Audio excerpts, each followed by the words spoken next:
कर्म बंध से मुक्ति का क्या उपाय है। दो शब्द हैं, एक है बंध और एक है कर्म बंध।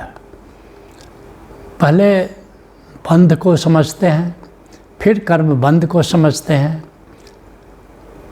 बंध को समझने के बाद बंध से मुक्ति का उपाय भी हम चर्चा करेंगे, और फिर कर्म बंध समझने के बाद कर्म बंध से मुक्ति का उपाय। पहले तो ये चर्चा करेंगे कि क्या कर्म बंध से मुक्त होना संभव है कि नहीं, और अगर संभव है तो उपाय क्या है। तो पहले बंध को समझते हैं। बंध का अर्थ है कि एक कार्मिक नियम चल रहा है, और कार्मिक नियम के अंतर्गत हम इस धरती पर आते हैं, जीवन में आते हैं, फिर मृत्यु के बाद हम स्पिरिट वर्ल्ड में, आत्मलोक में चले जाते हैं, फिर वहाँ से कुछ दिन के बाद फिर आते हैं जीवन में, और इस तरह जीवन मृत्यु का चक्र चलता रहता है। और करीब करीब जो कोई भी जीव है इस कर्म बंध या इस कार्मिक नियम के अंतर्गत जन्म लेता है और मृत्यु को प्राप्त करता है। मृत्यु के प्राप्त होने के कुछ दिनों के बाद, कुछ समय के बाद फिर गर्भ में आता है, और गर्भ में आता है या जीवन में आता है, क्योंकि मनुष्य गर्भ में आता है इसलिए मनुष्य की बात हो रही है, वरना कई जीव हैं उनके जन्म लेने का अलग अलग तरीका है। तो यहाँ पर पहले हम ये समझ लें, जैसे मनुष्य के संदर्भ में अभी हम बात कर रहे हैं, तो ये जो जीवन और मृत्यु और गर्भ और मरण का जो चक्र है, इसी का नाम बंध है, क्योंकि यांत्रिक तौर पर ये चक्र चलता रहता है, चक्की की तरह चलता रहता है, और हम इसमें पिसते जाते हैं, या कह सकते हो चलते जाते हैं। तो ये बंध क्या है? अतृप्ति बंध है। अतृप्ति का क्या अर्थ हुआ कि हम जीवन में आए और हम जीवन में तृप्त नहीं हुए, कि हमको सुखों की तलाश है, हमें भोग की तलाश है, नाना प्रकार की आकांक्षा है, नाना प्रकार की कामनाएं हैं, और हम अतृप्त कामना लेकर के फिर से विदा हो जाते हैं, क्योंकि तृष्णा दुष्पूर है। गौतम बुद्ध कहते हैं कि तृष्णा दुष्पूर है, अर्थात कि एक तृष्णा पूरी हुई नहीं कि दूसरी तृष्णा जन्म ले लेती है, और इस तरह तृष्णा के साथ जब हम विदा लेते हैं तो उसी का नाम है अतृप्ति के साथ विदा लेना। ये तृष्णा, यही हमारी कह सकते हो अतृप्ति है, और ये तृष्णा ही पुनर्जन्म का कारण होती है, कि तृष्णा का अर्थ ही हुआ कि अतृप्त हम। और तुम सब जानते हो नाना प्रकार की कामनाएं हैं, नाना प्रकार की वासनाएं हैं, नाना प्रकार की तृष्णाएं हैं, और इस तरह से कोई भी ऐसा व्यक्ति नहीं कह सकते हो कि सारी कामनाएं उसकी पूरी हो गई, कि सारी वासनाएं पूरी हो गई।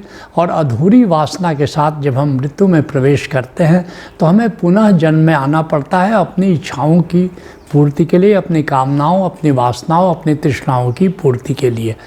अब अतृप्ति के कारण षट विकार हो जाते हैं। षट विकार क्या होते हैं? काम, क्रोध, लोभ, मोह, ईर्ष्या, द्वेष। तो अतृप्ति के कारण काम है। काम का क्या अर्थ हुआ?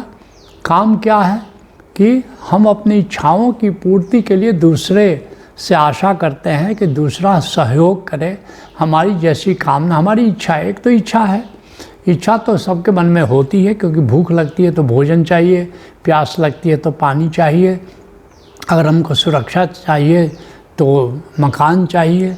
तो ये कामना तो होगी, इच्छा तो होगी, लेकिन कामना का क्या अर्थ है कि दूसरे हमारी इच्छा पूर्ति में बाधक नहीं बने, दूसरे हमारी इच्छा पूर्ति में सहयोग करें, चाहे वो हमारे संबंधी हों, चाहे मित्र हों, पड़ोसी हों, या दूर का भी कोई हो, कोई इसमें बाधक नहीं बने, बल्कि हमारा सहयोग करे। ये कामना है। कामना कह सकते हैं दूसरे हमारी इच्छा पूरी करें अथवा सहयोग करें, तो ये कामना है।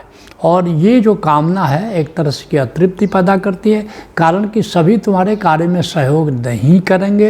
ये जीवन का नियम है, द्वंद्वात्मक है जीवन, कुछ तुम्हें सहयोग करेंगे, कुछ तुम्हें विरोध करेंगे। लेकिन ये कामना भी बंध का निर्माण करती है। जो दूसरा जो कारण है वो क्रोध है। अतृप्ति का पहला कारण काम है, अतृप्ति का दूसरा कारण क्रोध है, इसलिए फिर क्रोध बंध है। जो भी अतृप्ति का कारण है वह बंध है। जैसे मैंने बताया कि पहला कारण अतृप्ति का क्या है? काम है, दूसरे हमारी इच्छा पूरी करें, तो ये भी बंध है। फिर क्रोध क्या है? जब दूसरे हमारी इच्छा पूर्ति में, हमारी कामना की पूर्ति में जब दूसरे हमारे रास्ते में खड़े हो जाते हैं या दूसरे विरोधी बन जाते हैं तो उससे भीतर उत्तेजना पैदा होती है, इरिटेशन पैदा होता है। और ये जो इरिटेशन पैदा होता है, ये जो नाराज़गी भीतर पैदा होती है, इसका नाम क्रोध है। और ये क्रोध भी बंध है, क्योंकि ये क्रोध बताता है कि हमारे भीतर कहीं न कहीं अतृप्ति है, तभी हमारे भीतर से क्रोध पैदा हो रहा है। तो एक तरह से कसौटी है। अगर तुम क्रोधित होते हो, इसका मतलब कि तुम अतृप्त हो, और क्रोध की इस दशा में अगर विदा होते हो तो फिर से तुमको जन्म और मृत्यु के चक्र में आना पड़ेगा, वो तुम्हारी नियति है। जो अतृप्ति का तीसरा कारण है वह लोभ है। लोभ क्या है कि जितना हमारे पास है वो काफ़ी नहीं है, हमारे पास और होना चाहिए। बैंक बैलेंस जितना है वो काफ़ी नहीं, और बैंक बैलेंस होना चाहिए। हमारे पास जितना धन है काफ़ी नहीं, और होना चाहिए। हमारे पास जितना मकान है उतना काफ़ी नहीं, और होना चाहिए।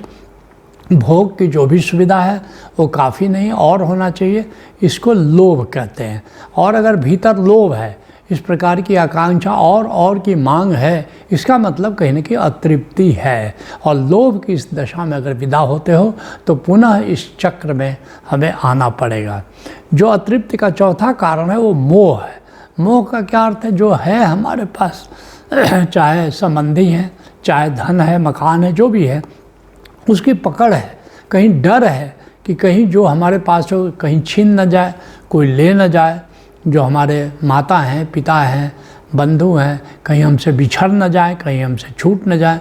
तो अगर भीतर झांक करके देखो, क्या तुमको इस तरह कोई डर सता रहा है? कोई डर है क्या? क्या किसी के विदा होने से तुम दुखी हो जाओगे क्या? इसका मतलब कि निश्चय तुम्हारे भीतर मोह है, और मोह की इस दशा में अगर तुम विदा होते हो तो निश्चय ही वो बंध का कारण होगा। उसी तरह अतृप्ति का जो पांचवा कारण है वो ईर्ष्या है। ईर्ष्या का क्या मतलब हुआ कि जो हमारे कुछ अपने हैं उनसे एक तुलना करते हो कि मेरे पास जो है कहीं उससे ज़्यादा तो उनके पास नहीं है। अगर उनके पास ज़्यादा है तो उनसे ईर्ष्या होना स्वाभाविक हो जाता है। और ईर्ष्या है, इसका मतलब तुमको अतृप्ति है। जितना है तुम्हारे पास, जो है तुम्हारे पास, उससे तुम संतुष्ट नहीं है, तुमको और चाहिए। जो तुम्हारे कुछ अपने लोग हैं उनसे ज़्यादा चाहिए। चाहे वो मित्र हो सकता है, पड़ोसी हो सकता है, कोई और हो सकता है, कोई को प्रोफेशनल हो सकता है। तो अगर उससे ज़्यादा की तुमको ये कामना है तो निश्चित रूप से तुम्हारे भीतर ईर्ष्या है। और ईर्ष्या है, इसका मतलब अतृप्ति है, और अतृप्ति है तो बंध है, उसके कारण तुमको आना जाना पड़ेगा। अतृप्ति का जो छठा कारण है वह द्वेष है। द्वेष का क्या मतलब? किसी ने तुमको नुकसान पहुंचाया है और अब तुम्हारे भीतर तुम प्रतिशोध की ज्वाला से भरे हुए हो, प्रतिशोध की कामना से भरे हुए हैं। तुम चाहते हो कि उसका नुकसान हो। तो ये जो नुकसान करने की जो भावना, इसका नाम द्वेष है। और अगर द्वेष है, इसका मतलब तुम्हारे भीतर अतृप्ति है। तो और अगर ये अतृप्ति है तो निश्चित रूप से वो बंध निर्मित करेगा और तुमको बार बार जीवन मृत्यु के चक्र में आना पड़ेगा, जीवन मृत्यु के चक्र से गुजरना पड़ेगा। तो अब जानते हैं कि क्या बंध से मुक्ति की संभावना है? अगर है तो कैसे? हाँ, निश्चित रूप से बंध से मुक्ति की संभावना है। और कैसे? ये 3 सोपान में, 3 चरणों में तुम बंध से मुक्त हो सकते हो। पहला सोपान क्या है? आत्मज्ञान। आत्मज्ञान का क्या अर्थ हुआ? अब तक हमने तादात्म्य बनाया है देह से, मन से, प्राण से, इंद्रियों से, अस्मिता से। लेकिन अगर तुम आत्मज्ञान प्राप्त कर लेते हो, आत्मज्ञान का क्या अर्थ हो कि मैं आत्मा हूँ, मैं देह नहीं, इंद्रियां नहीं, प्राण नहीं, हृदय नहीं, मन नहीं, अस्मिता नहीं, मैं हूँ आत्मा। अगर इस तरह तुम्हारा अगर बोध हुआ, आत्मा होने का बोध हुआ, तो निश्चित रूप से तुमने पहला सोपान प्राप्त कर लिया मुक्ति की दिशा में। दूसरा सोपान क्या है कि तृप्ति। तृप्ति क्या है? स्वयं को आत्मा जानते हुए स्वयं में मैं तृप्त हूँ, मेरा होना काफ़ी है, मुझको कुछ नहीं बाहर से चाहिए। मुझे अपने सुख के लिए, अपने आनंद के लिए मुझे बाहर कोई आलंबन नहीं चाहिए, बाहर कोई उद्दीपन नहीं चाहिए, बाहर कोई सहारा नहीं चाहिए। अगर इस तरह से तुम स्वयं में आनंदित हो, स्वयं में तृप्त हो, अपने खुशी के लिए बाहर से कोई मांग नहीं है, तो समझ लेना तुम तृप्त हुए। तो पहला चरण क्या है? आत्मज्ञान। ज्ञान एक ही ज्ञान है, आत्मज्ञान। तो पहला चरण है बंध से मुक्ति की दिशा में ज्ञान, और ज्ञान एक ही है, आत्मज्ञान, कि मैं आत्मा हूँ। दूसरा चरण क्या चाहिए? मुक्ति। मुक्ति का अर्थ है कि दूसरा चरण तृप्ति चाहिए। तृप्ति का अर्थ है कि हमको अपने सुख के लिए बाहर से कुछ भी नहीं चाहिए। और अब तीसरा चरण मुक्ति है। मुक्ति क्या है? कि आत्मतृप्त होकर विषयों से और आवागमन से फिर मुक्त हुआ जा सकता है, कि अब तुम अपने आप में तृप्त हो गए, कि अब मुझे कुछ नहीं चाहिए, अब मैं अपने आप में खुश हूँ, आनंदित हूँ। तो अगर ये स्थिति तुमको प्राप्त हो जाती है तो तुम मुक्त हुए। तो इस तरह जो भी इस स्थिति को प्राप्त करता है, जो भी कोई भी मनुष्य, जाति से, धर्म से इसका कोई लेना देना नहीं है, न उम्र से लेना देना नहीं है। अगर ये 3 चरण तुमने कर लिया, 3 सोपान पार कर लिया, पहला ज्ञान का कि मैं आत्मा हूँ, दूसरा तृप्ति का कि अर्थात मैं अपने आप में तृप्त हूँ, और तीसरा कि तृप्त, आत्मतृप्त होकर के मुक्त होने का भाव कि मैं अब मुक्त हूँ, कि मुझे कोई रस नहीं है किसी चीज़ में, बाहर विषयों में कोई रस नहीं है। ये मुक्ति है कि विषयों में कोई रस अब मेरा नहीं है, जिसके लिए अष्टावक्र कहते हैं बंध विषयों में रस, मुक्ति उनसे विरत, ज्ञान इतना ही है मुमुक्षु जनक। कहते कि हे जनक, ज्ञान क्या है? ज्ञान ये है कि हम फंसे कहाँ हुए हैं? अज्ञान में। वो अज्ञान क्या है? कि विषय हमें सुख देंगे, ये अज्ञान है। कोई विषय तुमको सुख नहीं देगा, क्षणभंगुर है। वो सुख मिलेगा भी तो क्षणभंगुर है। कोई स्थायी सुख तुमको कोई भी विषय नहीं देगा, चाहे वो धन हो कि पद हो कि प्रतिष्ठा हो या भोग हो, कोई भी आपको परमानेंट स्थायी सुख प्रदान नहीं करेगा। अगर इसलिए विषयों से, अगर धन से, पद से, प्रतिष्ठा से, अगर इसकी प्राप्ति से तुम मुक्त हुए, तो मुक्त उनसे विरत, उनसे तुम, मुक्ति क्या है? अगर इन विषयों से तुम विरत हो गए तो इस स्थिति का नाम मुक्ति है। ज्ञान इतना ही है मुमुक्षु जनक। तो इस तरह से इन 3 चरणों में जो मैंने बताया कि कोई भी मनुष्य मुक्त हो सकता है। पहला चरण ज्ञान का, दूसरा तृप्ति का, तीसरा विषयों से मुक्ति का। तो अब जानते हैं, ये तो बंध के बारे में मैंने बताया कि बंध से मुक्त होने की सबकी संभावना है। अब जो है कर्म बंध के बारे में आते हैं कि कर्म बंध क्या है और क्या कर्म बंध से मुक्ति की संभावना है, और अगर है तो किस प्रकार हम कर्म बंध से मुक्त हो सकते हैं। अनावश्यक हिंसा से प्रेरित कर्म हमारे लिए कर्म बंध निर्मित करते हैं। किसी का मनसा वाचा कर्मणा, अगर हमने किसी का जी दुखाया जानबूझ करके, तो निश्चित रूप से वो कर्म बंध निर्मित करता है। कोई भी वायलेंस, कोई एक तरह से कह सकते हो अवॉइडेबल हिंसा थी, लेकिन तुमने वो किया, तो अनावश्यक हिंसा से प्रेरित होकर जो अगर हम कर्म करते हैं तो ये कार्मिक नियम है कि कर्म बंध निर्मित करता है। इसका फल हमें इसी जन्म में या आगे के जन्मों में प्रारब्ध कर्म के रूप में भोगना पड़ता है। इस कार्मिक नियम के एक हिस्सा है कि कर्म 3 प्रकार के होते हैं। एक होता है कि संचित कर्म, अर्थात जो भी हम कर्म करते हैं, अच्छा या बुरा जो भी करते हैं, वो संग्रहित होता जाता है, और नाना प्रकार के जन्मों के जो विविध कर्म हैं वे सब संचित होते हैं तुम्हारे बायोटेप में। तुम्हारे जो जीवन का जो एक टेप चल रहा है अवचेतन में जो संग्रहित है वो चलता रहता है, उसमें वो संग्रहित है। दूसरा क्या है कि प्रारब्ध कर्म, अर्थात जब तुम जन्म में आते हो तो कुछ खास कर्मों का तुमको फल उसमें भोगना पड़ता है। तुम्हारे जो एल्डर्स स्पिरिट वर्ल्ड में होते हैं वो बताते हैं कि कौन से पाठ तुमको सीखने हैं और कौन से कर्मों का जो तुमने विगत में किए हैं तो उसका तुमको पाठ सीखना है, उसका पाठ भुगतना है। तो ये प्रारब्ध कर्म हुआ।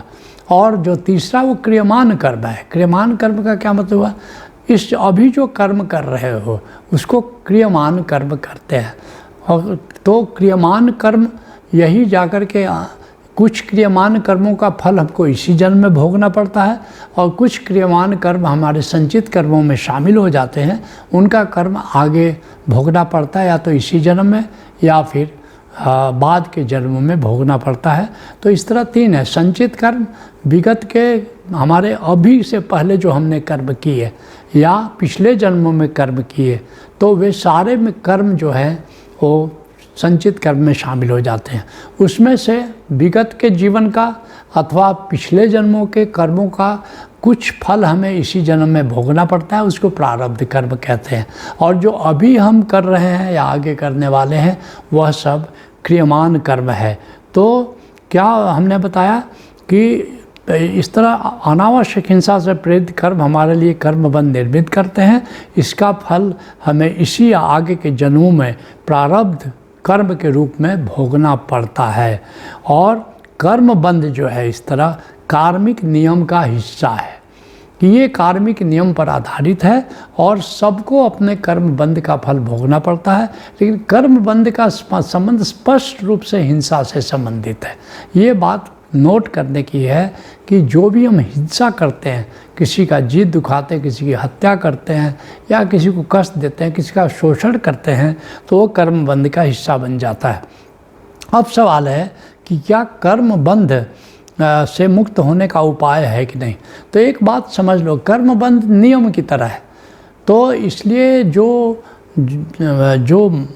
बंध से प्रभावित व्यक्ति, सबको कर्म बंध से गुजरना पड़ता है, सभी को कर्म बंध को पालन करना पड़ता है और कर्म बंध से सामान्यतः मुक्त होने का कोई उपाय नहीं। तुम कहोगे क्या मुक्त व्यक्ति भी कर्म बंध का पालन करना पड़ेगा? उसको निश्चित, जो मुक्त व्यक्ति है उसको भी कर्म बंध के नियम का पालन करना पड़ता है। तुम कहोगे कि इसको और मतलब कैसे समझ सकते हैं, तो मैं बताना चाहूँगा कि जैसे कोई व्यक्ति रिटायर कर गया, कोई रिटायर्ड खिलाड़ी है, तो जैसे सचिन तेंदुलकर है, अब रिटायर कर गया, तो क्रिकेट का नियम पर उस पर लागू नहीं होगा क्योंकि क्रिकेट खेल ही नहीं रहा है, वो जीवन के खेल को खेल ही नहीं रहा है। लेकिन अगर वो डिसाइड करता है कि नहीं हम आज क्रिकेट खेलेंगे, तो अगर क्रिकेट खेलोगे तो क्रिकेट का नियम तुम पर भी लागू हो गया, रिटायर होने से कोई फ़र्क नहीं पड़ता। इसी तरह से कोई मुक्त व्यक्ति है तो उसको स्वतंत्रता है कि वो जीवन में आए, जीवन के खेल को खेले अथवा नहीं खेले, ये उसकी स्वतंत्रता, ये मुक्त पुरुष का अर्थ हुआ। लेकिन अगर वो डिसाइड करता है कि नहीं चलते हैं ज़रा धरती पर जीवन का मज़ा लेते हैं, जीवन का खेल खेलते हैं, तो अगर जीवन के खेल में अगर मुक्त पुरुष भी आ जाएगा तो उसको अपने संचित कर्मों के अनुसार फल भोगना पड़ेगा, उसको इन नियमों का पालन करना पड़ेगा।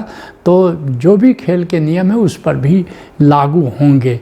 तो क्या कर्म बंध से मुक्त होने का कोई उपाय नहीं है? नहीं।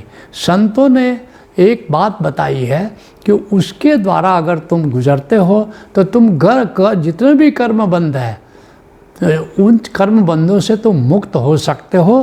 कैसे? केवल परमात्मा की भक्ति और उसकी अहेतु की कृपा ही प्रारब्ध कर्म अर्थात कर्म बंध से मुक्ति दिला सकती है। बस एक ही रास्ता संतों ने बताया है कि अगर परमात्मा की भक्ति में, अगर परमात्मा के प्रेम में जीते हो तो वो जो भक्ति की आग है वो सारे कर्म बंधों को जला देती है। तो एक ही उपाय है अपने कर्म बंध से मुक्त होने के लिए। मैंने बताया 3 चरण बताया कि आत्मज्ञान, तृप्ति और मुक्ति, ये 3 चरण हैं। लेकिन कर्म बंध से मुक्त होने का केवल और केवल एक उपाय है कि परमात्मा के प्रेम में पढ़ो, परमात्मा के सुमिरन में रहो और इस तरह परमात्मा की भक्ति में अगर पढ़ते हो तो निश्चित परमात्मा की अहेतु की कृपा तुम्हें सारे कर्म बंध से मुक्त कर देती है।